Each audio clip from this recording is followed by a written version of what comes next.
and welcome to the Roy Rogers Riders Club. Thrill again to the thundering hooves and cattle stampedes, barroom brawls, and shootouts of classic Western features and TV shows.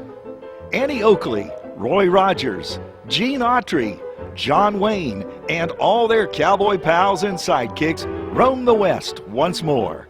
Heroes never die on ComedyMX Channels. They just ride off into the sunset.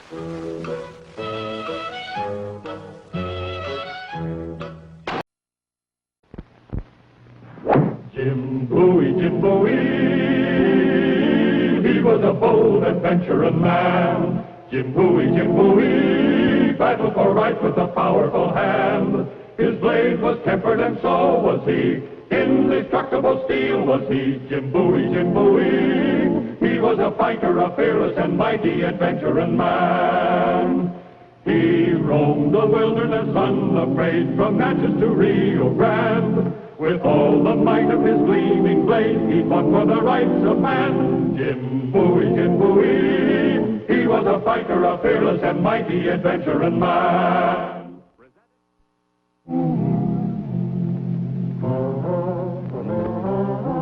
In 1829, reports of strange and disquieting events in Louisiana reached the desk of Andrew Jackson, newly elected President of the United States.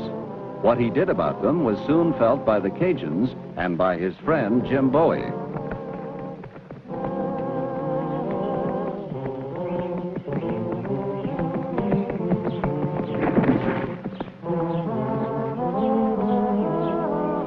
Stuff. Is that Major Jordan?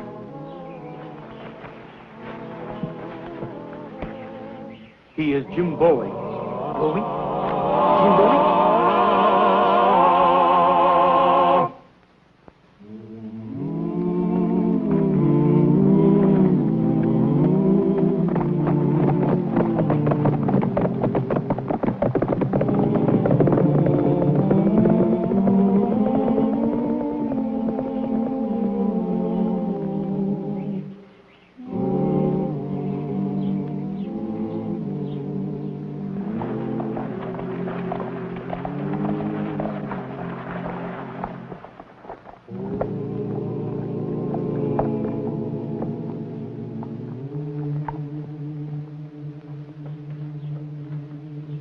There is nothing I can do about it, mademoiselle. I understand your problem. No, but... you don't understand.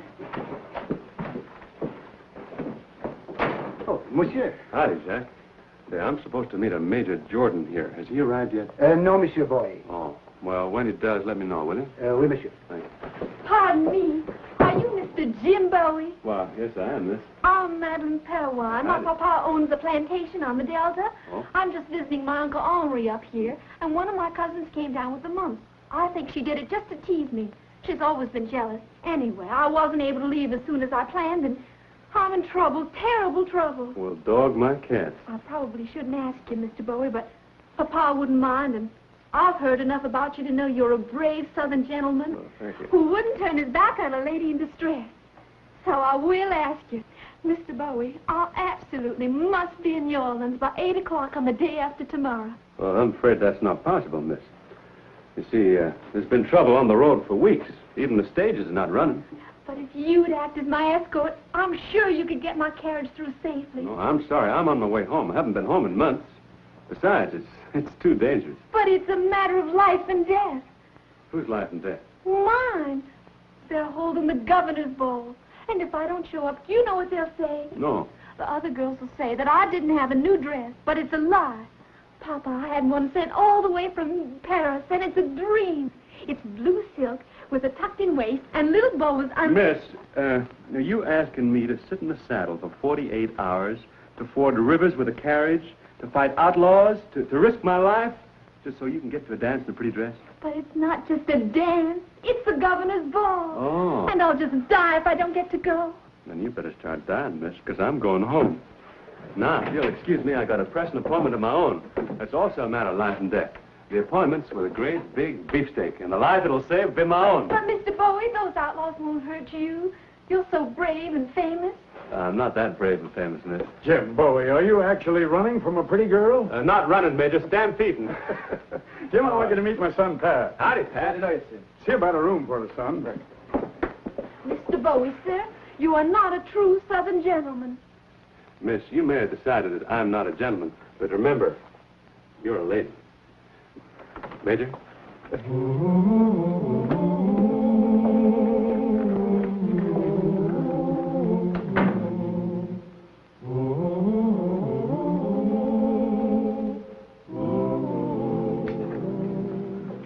Oh, Major, you haven't told me yet what brings you to Louisiana. I came here to see you, Jim. I need your help. What do you know about the Cajuns? Oh, not much. They're simple people. Shrimp fishermen, fur trappers, small farmers. For the most part, they're fine people. Heard about any trouble among them lately? Or with any of the French? No. But then I've been down in Memphis. I'm kind of out of touch. Jim, I must have your confidence. President Jackson has sent me down here to stop a secessionist movement. Secessionist movement? Whoever they are, they want to take Louisiana out of the Union. To do it, they're planting fear and suspicion in the minds of the Cajuns, telling them that the United States government plans to confiscate their property and deport them. They won't believe that. They're not that simple. Well, that's what our reports say. Louisiana's been American for 25 years. Been a state for, well, since 1812. They were deported once before, you know, from Canada. Well, there's something strange about this. Who are the leaders? You don't have to get involved, you know, Jim. I'm already involved. I live here. I can use your help. One of the leaders is Paul Bouchard, a former army officer. When the president first heard of the trouble, he thought the French might listen to one of their own people, so he picked a man named Bouchard, Captain Bouchard. Maybe he thought the French would make him a general. Where is he? In New Iberia. Well? We get one man, but we don't stop the movement. Our first job is to reassure the Cajuns. Well, the Cajuns are like most other people. Once they get stirred up, it's hard to quiet them down. I'm carrying a letter to them from President Jackson. In it, he gives his personal promise to protect their rights and property. Well, let's deliver it. I hope you'd say that. All right, come on.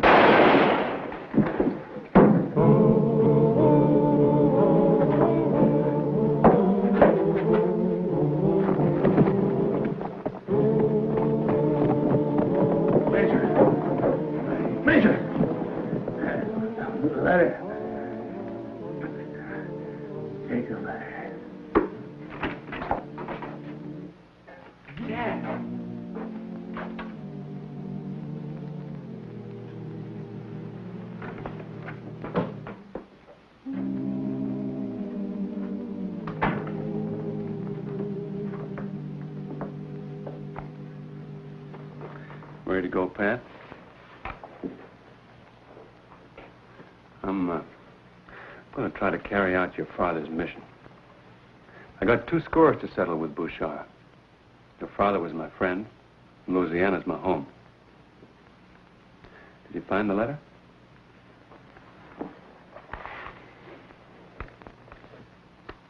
We're going to deliver this to the Cajuns. We're going to deliver it as Major Jordan and his son, Pat. Maybe we better be Major Jordan and his brother, Pat. But how can you impersonate my father? They know he's dead. Only Bouchard and company know that. And they can't expose us without implicating themselves, do you see? If they are ready for an open break now, they'll be afraid of this letter. Maybe that's why they killed your father. I'm going to make Bouchard help me show this to the Cajuns. Have I got everything on all right? I think so. The only thing that worries me is how can I make my knife look like part of a major's uniform? Come on, let's go.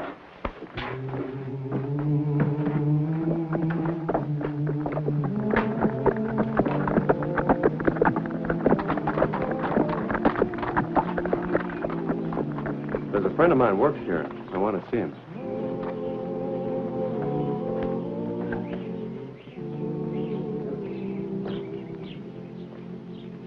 Hey, Joe. I'm glad to see you. How are you? Fine. Good. Look, I haven't got time to explain right now, but for the moment, I'm Major Jordan. Oh, if you say so, Mr. Boyd. Yeah, Major. Major Jordan. Yeah. And this is my brother, Pat Jordan. Hello there. We're trying to locate a man named Bouchard. You ever heard of him? Heard of him? Why, he's my boss. Oh. He owns this livery stable and just about everything else in this town. He's a powerful, rich man. Leastways, he was. How do you mean, was? Well, he's a gambling man, Mr. Major. Yeah. A big gambling man. His luck turned down on him. I know one of his servants. Where's he live? Oh, just south of town. It's a big white house. You can't miss it. Thank you, Joseph. Hey, Pat. You go on over to the hotel and book us rooms. I'll be there in a little while. But I want to talk to Bouchard, too. Look, your time will come. Don't worry. My father was... Your father knew how to obey orders. Now, go on.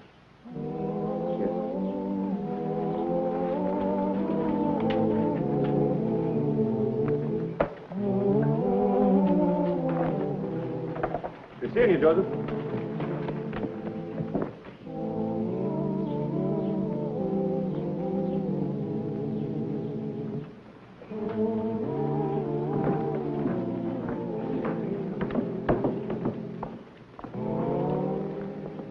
Captain Bouchard? Yes?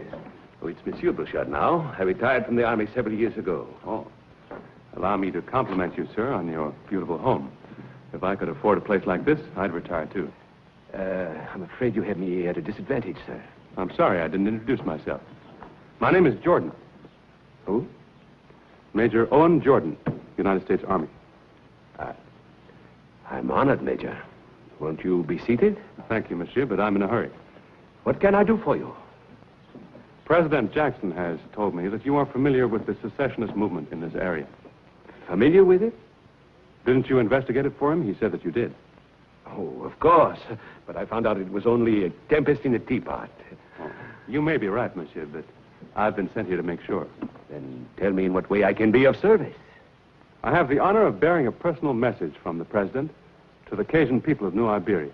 And since you are a former Army officer and a leader of the community, he hoped that you would help me arrange a meeting with them so I could talk to them. I'd be glad to do that, Major. But you know, the Cajuns live back in the bayous, and it takes time to get them together. Then I will wait to hear from you, monsieur. The president has told me that he has a high regard for you and that I can depend on you. Oh, thank you. Good day, sir. Major, as you see, I am having a party tonight, and I would be honored if you would come. Well, that will be my honor, sir. Thank you. Until tonight, then.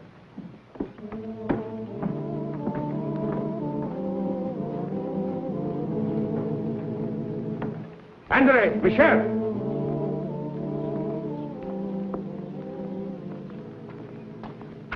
I just had a visitor, Major Owen Jordan. Jordan? Oui. It's not possible. No, no. It was someone impersonating him. Does he have the letter? He says so. So what shall we do? If he shows it to the Cajuns? We'll expose him. He's forgotten one important detail. He's in territory I control. And I can make many mistakes, but he can make only one.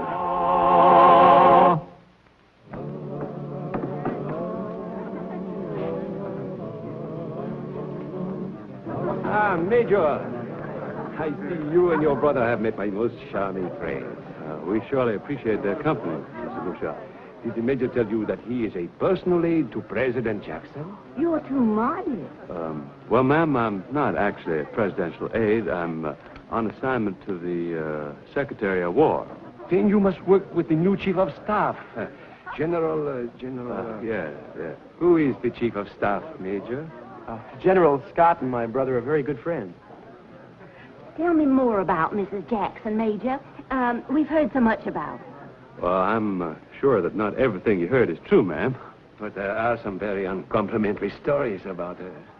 Are they true? Well, I don't know what you heard, ma'am, but this much I do know. The president loves her. She makes him a good wife and a beautiful first lady. Well, now, look at this. I just won't know a single soul here, Uncle Henri. I just don't know how I'm going to get my program filled. Oh, Eloise. Well, ladies, you'll excuse us, we've had a hard ride today, and we have to be going. Oh, must you go so soon? The party's just beginning. Good night, ladies. Good night. Monsieur Bouchard. Excuse us, please. Uncle, I want you to meet my good friend Eloise and her brother from New Jersey. Excuse me.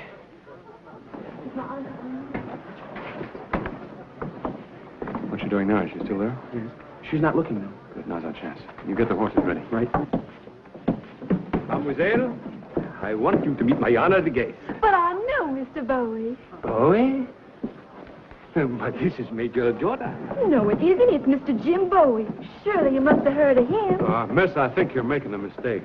What happened to the real Major Jordan, monsieur? Why, he's dead. He was murdered in Natchez. The situation is clear. This man is an impostor and probably a murderer. Seize him. Search him under. Ladies and gentlemen, listen to me. Don't let him have that letter. Take him away. Please, now, listen to me. This man Bouchard is responsible for the death of Major Jordan. Take him away. Take him away. Don't believe him, you people. Did I say something wrong? No, my dear.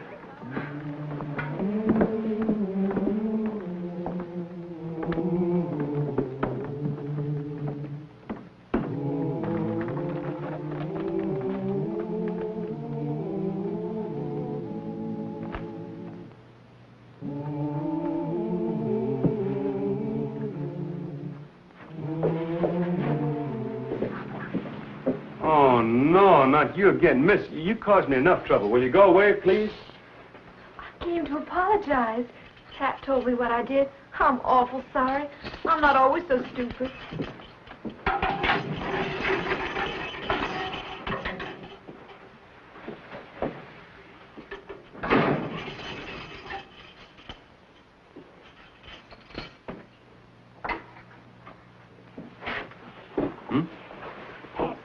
The town's full of Cajuns. They're going to hold a meeting tonight. He says Bouchard wants to get started right away before news of Pat's father gets back to president. So Pat'd like you to escape from jail. Do you have any suggestions how to do that? Well, I brought something that might help you. You did? But you have to turn around. Miss, I'm in no mood to play games. Would you please turn around? Huh? I hope Papa doesn't hear about this. Ladies shouldn't carry weapons in their stockings. Well, I promised not to tell him. Pat should have brought this, but the guards would have searched him, and I wouldn't stand for it. Now, do you forgive me? Forgive you? Well, miss, I could kiss you. Oh, no, you mustn't. Papa'd never understand if he heard about me being alone in a room with a man and letting him kiss me. He wouldn't. But in this case, how's Papa going to know? Well, I promised not to tell him. Well, now I better be going so you can start escaping. You make it very simple.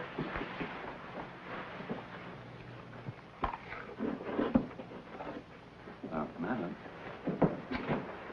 do you know how to faint? Good gracious, no, I'm not the fainting type. Well, couldn't you just do a little faint?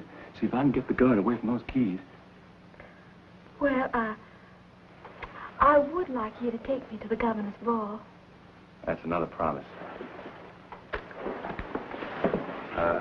Guard?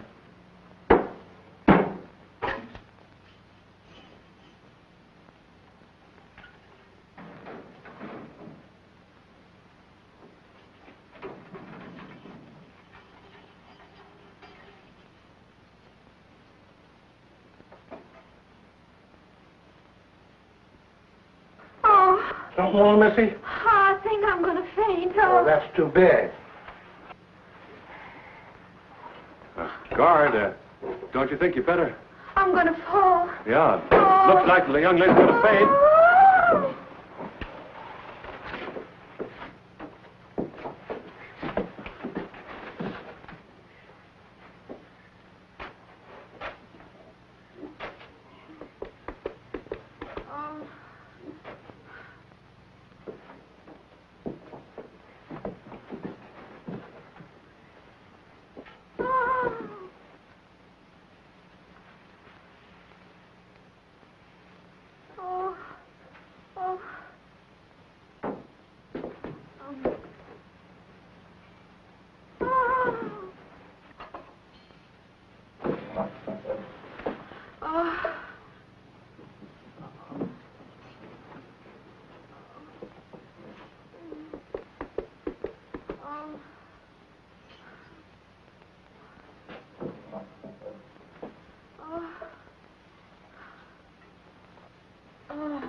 taking this thing into consideration.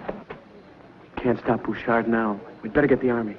If we can get a murder confession out of him, we can stop him. Shall we get it? Let's get it. Wait a minute. The odds are better for us out here. Now listen.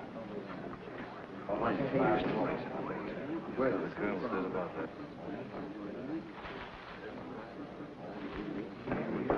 Baton Rouge. Cheroot.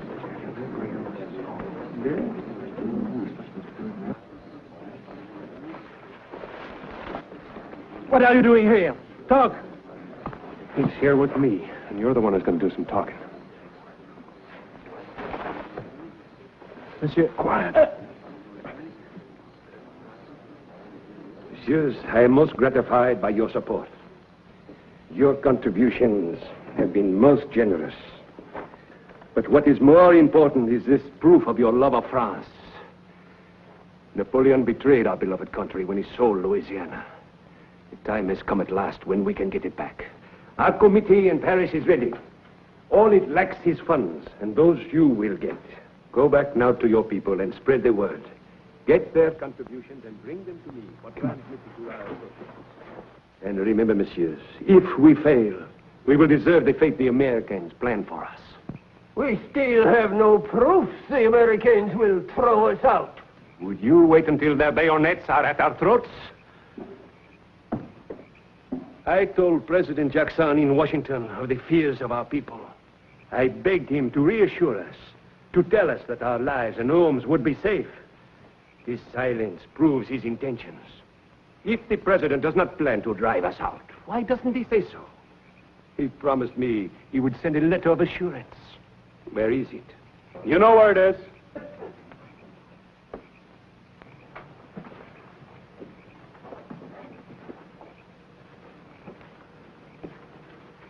Gentlemen, President Jackson does not plan to take your land, and this man knows it. Don't listen to him. He is an imposter. First one who moves gets this.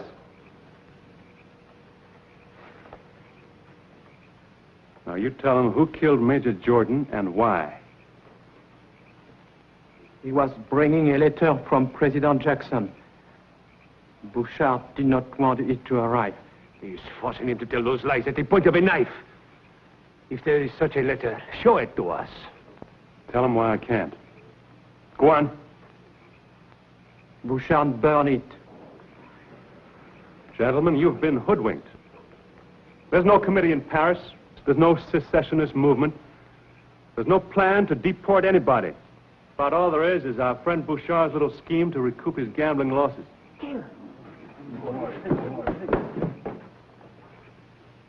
He's not going anywhere.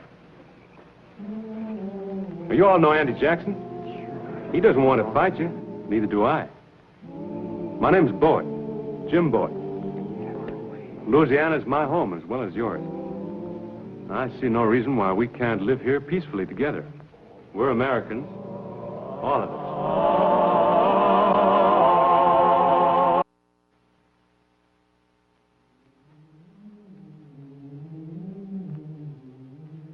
Patrick, Jim Bowie has told me how your father died in the line of duty. He has also told me about your part in helping capture Bouchard. Your country is in your debt. Thank you, Mr. Jackson. Mr. President.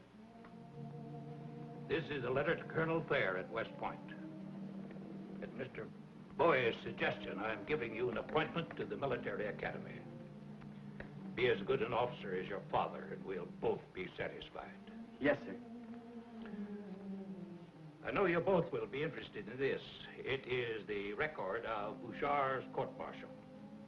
He wanted to be a Frenchman, so we are sending him to France after he gets out of prison. And now, Jim, what reward can I give you? Oh, just a chance to get back home, Mr. President. Looks like I'm taking a young lady to the governor's ball.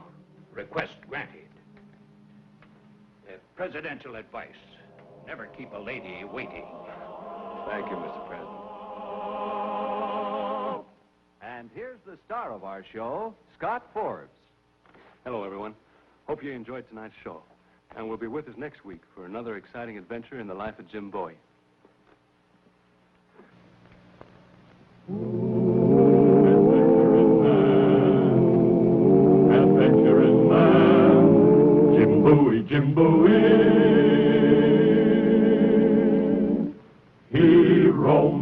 wilderness unafraid, from Natchez to Rio Grande.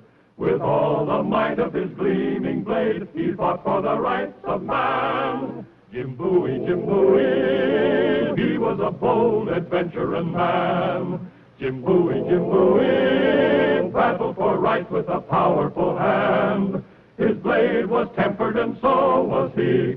Indestructible steel was he. Jim Bowie, he was a fighter, a fearless and mighty adventurer. Jim Bowie, he was a bold adventuring man. Jim Bowie, battled for right with a powerful hand. His blade was tempered and so was he. Indestructible steel was he. Jim Bowie, he was a fighter, a fearless and mighty adventuring man. In the country around Opelousas, where I was raised, a man could ride from sunup to sundown without seeing a fence.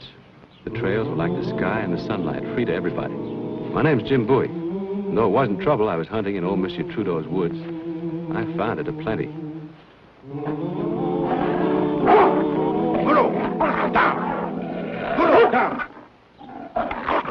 That's a real fine bear dog you got there, Huntsman. Get out. You talking to me? You will hunt no more in these woods. I have orders from Monsieur le Comte. Monsieur Leconte, who's he? A relative of the widow Trudeau. Old Lady Trudeau, huh? Well, you give the Count a message from me. You tell him that old Monsieur Trudeau used to hunt in my woods, and I'll hunt in his. Guru, get him!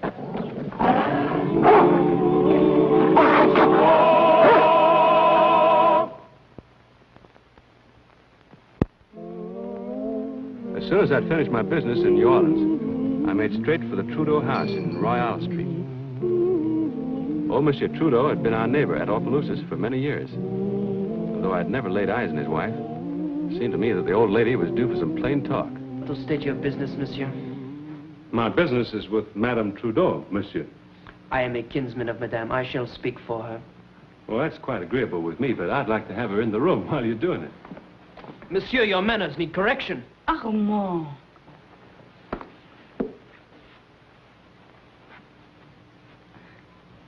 I was told Monsieur Bowie was here.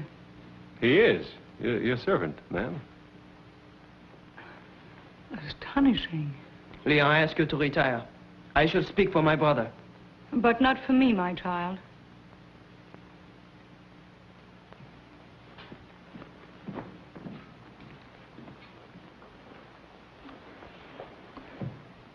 Won't you please sit down? Well, thank you, but my time's very short. Would you take me to Madame Trudeau? Madame Trudeau? She's here. You? You were expecting someone different? Yes, ma'am.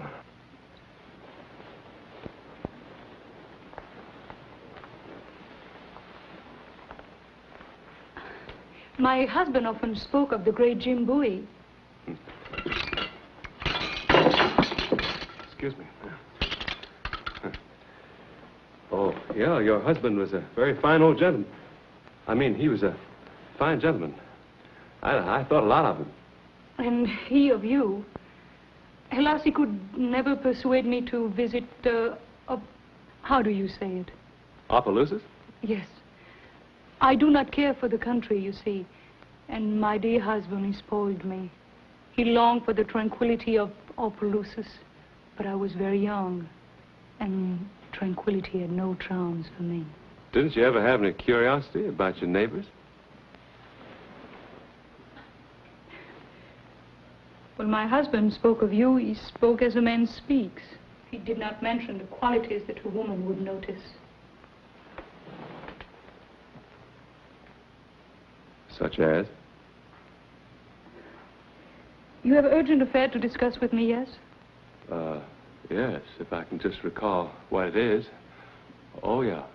Monsieur Trudeau was a very good neighbor. There's something going on down there now that I don't think he'd have liked. At Opelousas? Yes. 2 days ago, I was run off your property by a man who said he was acting on the orders of Monsieur le Comte. Oh, it is Armand's elder brother, the Comte de Nivernais. I see. Then he's acting with your approval? The Count is a stranger here. He does not understand American ways. But you will always be welcome on my land, monsieur. Thank you. That's good to know. Then there's another thing. Your husband always said that if his property at Opelousas should ever change hands, I'd be given first refusal. Well, it is a great responsibility for a woman alone. All that sugar cane. It is sugar cane. Yeah, sugar cane. A very valuable property. Then you think I should dispose of it? Yes, to me. But the Count, he also wishes to acquire it. I'll offer you more. Monsieur, I am rich. Money is not the first important thing. My husband had a feeling for his property. I know he would wish it in good hands. Well, those are my sentiments exactly. Then it's a bargain. It'll be a pleasure to do business with you, ma'am. You're working too fast, monsieur. I am only a woman and not clever at business. What a pity your time is so short. I got all the time in the world. Tomorrow? Perhaps I will have an answer for you then. Will you put that in the form of a promise? Certainly. I promise that you may call again tomorrow. Yes, ma'am.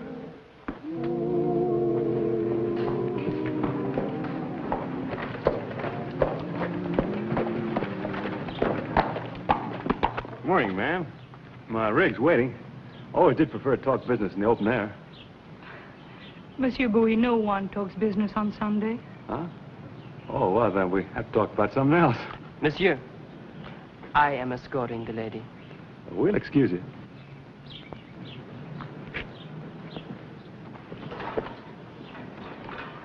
Shall we go? Indeed, no. I have just been to Mass. I have to change my costume. Oh. And my mood. Oh. Armand, what is this? I'm going to the house.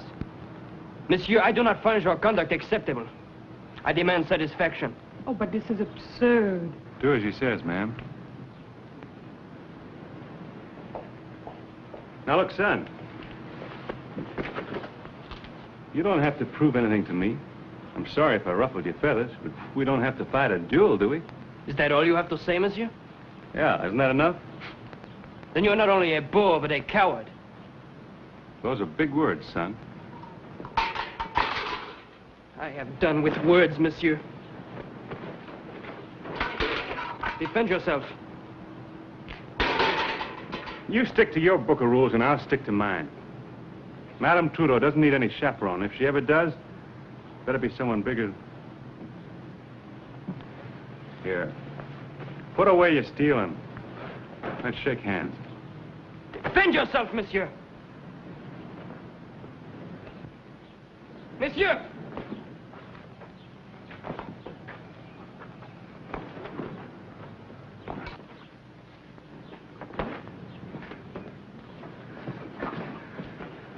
This is your coat, you know.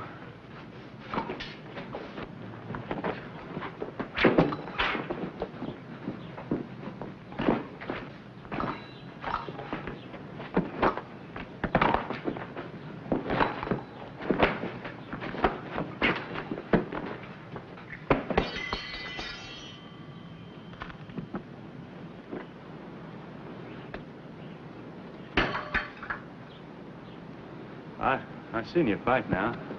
Let's be friends, huh? My brother will kill you for this. Here.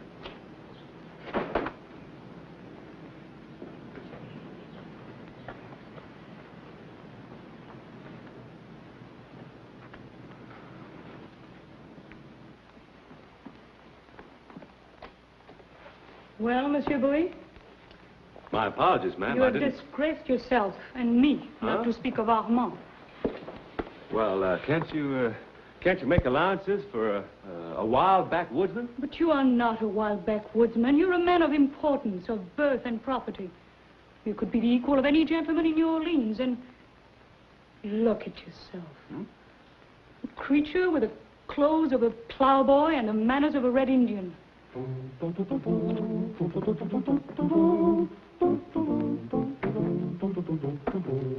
Oh, there you are.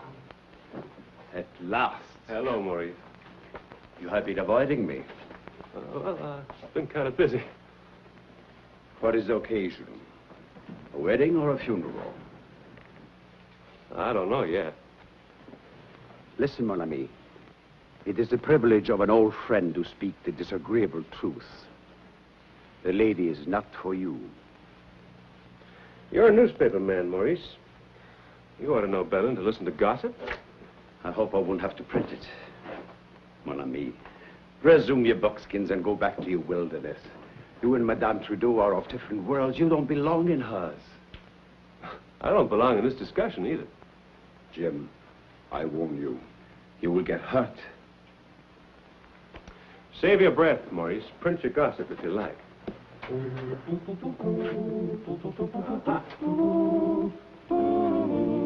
you.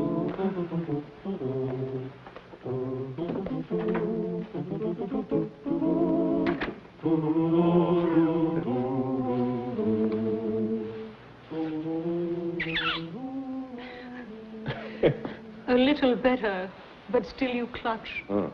Remember, Monsieur Bowie, I am not something to eat. Yes, ma'am. I mean, no, ma'am. All right, once again. Now, look, this is silly. Where I come from, a kiss is a kiss. I prefer the American way. Bonjour, madame. Oh, excuse me. Hey, are we ready to begin today's lesson? As ready as I'll ever be. Oui, monsieur. Monsieur, your party. Un, deux, trois. Un, deux, trois. Turn, turn, turn, turn. Ah, monsieur, I must advise you that you have need to be more skillful. Explain yourself. En garde. In a practice hand, monsieur, the foil is an angel of death. In a hand such as yours, compose yourself, monsieur. To die by the sword is the final elegance. What are you trying to tell me? Only that the charming widow is very lovely and very rich. Go on. Our Creole gentlemen are of a jealous disposition, and they are trained in swordsmanship from the cradle. Well, I'm a long ways from the cradle, so I reckon it's too late for me to get the hang of it.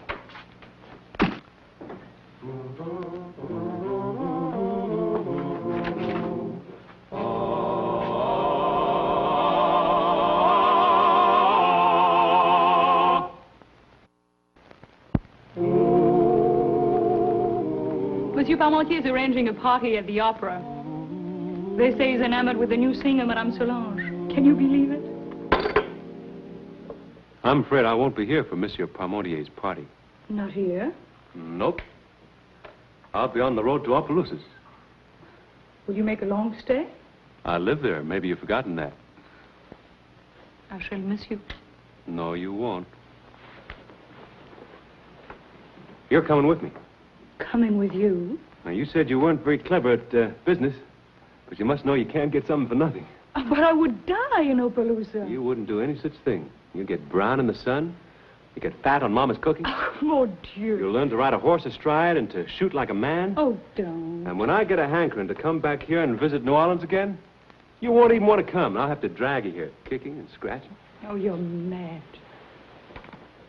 I don't know what the folks will say back home when they see me coming down the pike all decked out like a riverboat gambler, smelling like a rose. But with you alongside me, it'll be worth it. Leon, we'll have a wedding such as Opelousas never saw.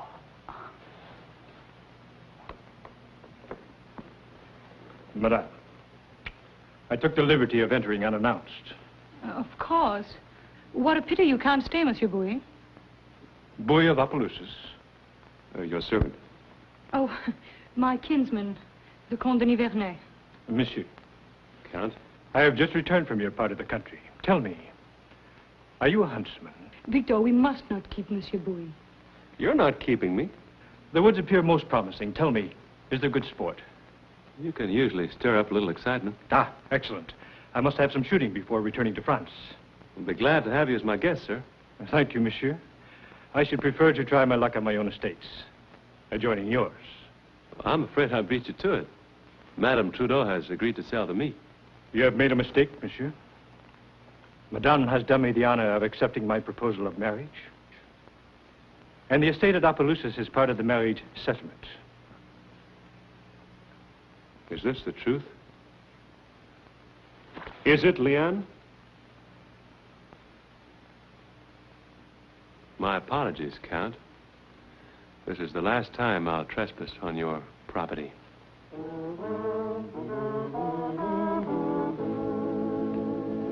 Mon ami, try not to remember the lady with bitterness. Did I not warn you that she was of a different world? To her and her kind, marriage is a business arrangement. Her father bestowed her on Autry because he was rich. She bestows herself on the Count because he has a title. Being who and what she is, she cannot do otherwise. She can bestow herself on the king of the Cannibal Islands if she has a mind to. But once she's bound herself, she shouldn't act as if she was free. I'll answer it. Monsieur Toulouse, I would have a word with you, Monsieur Bowie. Monsieur, you will be a witness. Quickly, mon ami, hit him! Your friend is quick-witted. He knows if you strike me with your fist, you will be debarred from the privilege of the duel. A duel is no privilege to me. I fight for my own reasons, nobody else's. You have grossly insulted my brother and forced your attentions on the lady who is to become my wife. Is that what she told you? Monsieur, I did not question her. I say your attentions were unwelcome. If you say otherwise, you're a liar. Hey, Count, you're really spoiling for a fight, aren't you?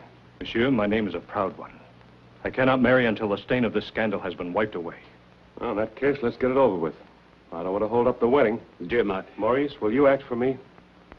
As the challenged party, you have the choice of weapons, monsieur. Where I come from, we generally settle our differences with our fists. We will choose pistols. Oh, is Monsieur Bowie afraid to match swords with my brother? Armor. On second thought, make it swords. Jim, don't be a fool. Maurice, you make all the arrangements. We mustn't keep the bride waiting. At sunrise tomorrow, behind the cathedral. Monsieur knows the place.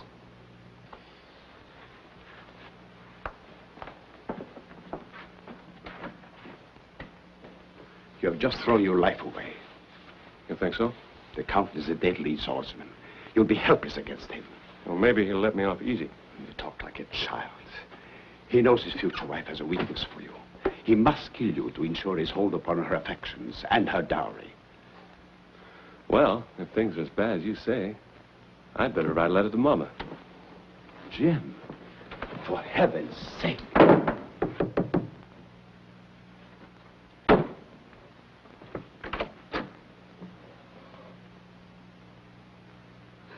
I followed the Count. There has been a challenge. Naturally. How foolish men are. It is women who make them so.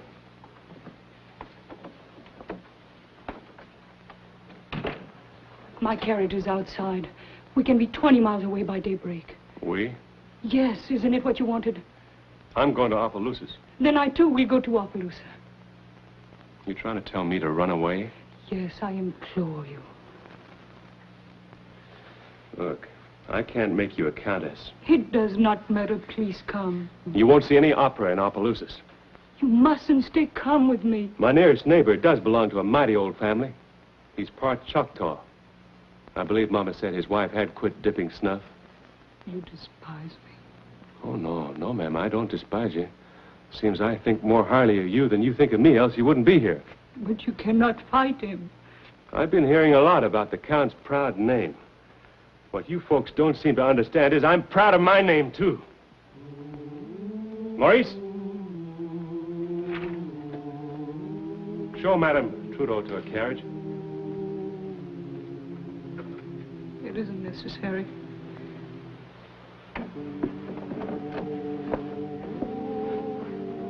God be with you.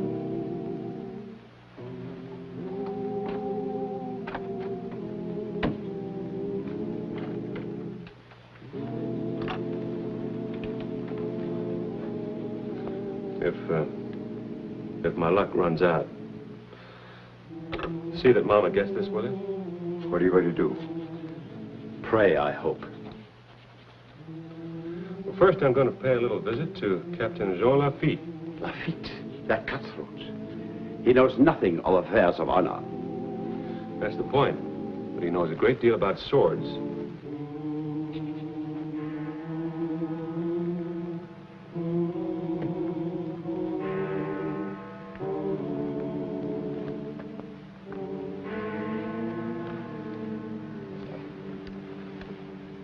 We brought our own.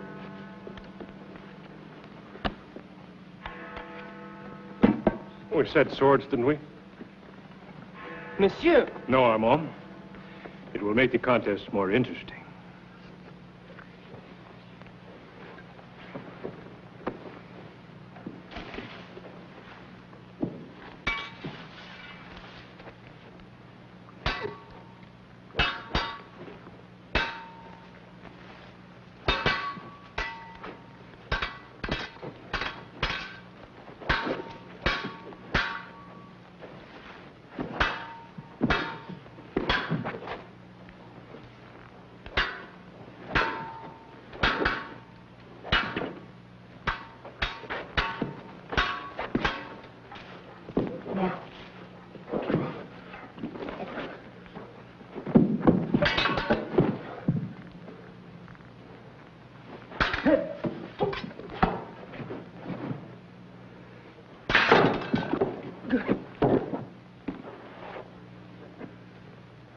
Satisfied, Count? No, monsieur. All right. We'll do it my way. Come on, put up your hands. That's it.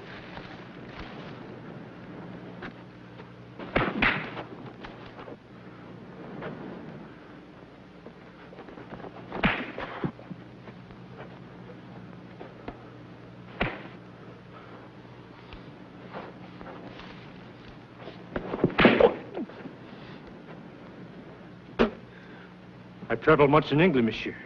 My mother was related to the Marquis of Queensberry. Marquis of Queensberry, huh?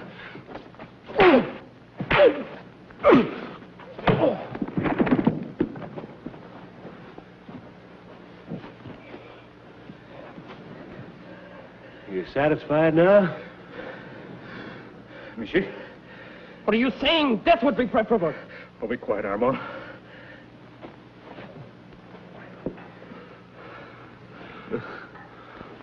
My respects, monsieur.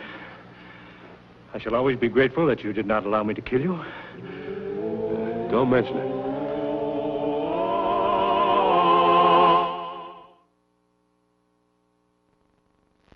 That the aforesaid property shall, in consideration of the aforesaid sum... Oh, Monsieur Duroux.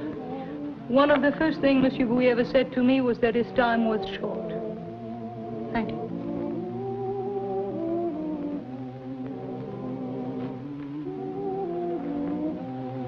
The land is yours, monsieur. Good hunting. Thank you, Countess.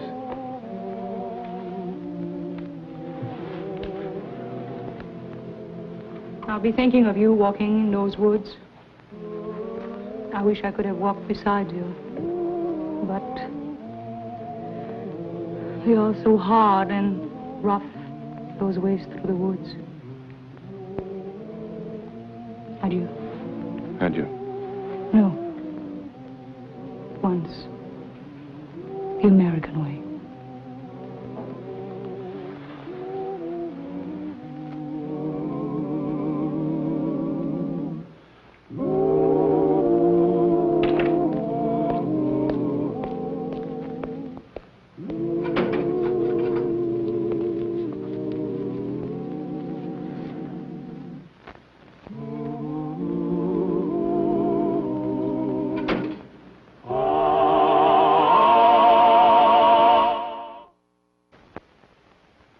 Here's the star of our show, Scott Forbes. Hello, everyone. Hope you enjoyed tonight's show. And will be with us again next week for another exciting adventure in the life of Jim Bowie.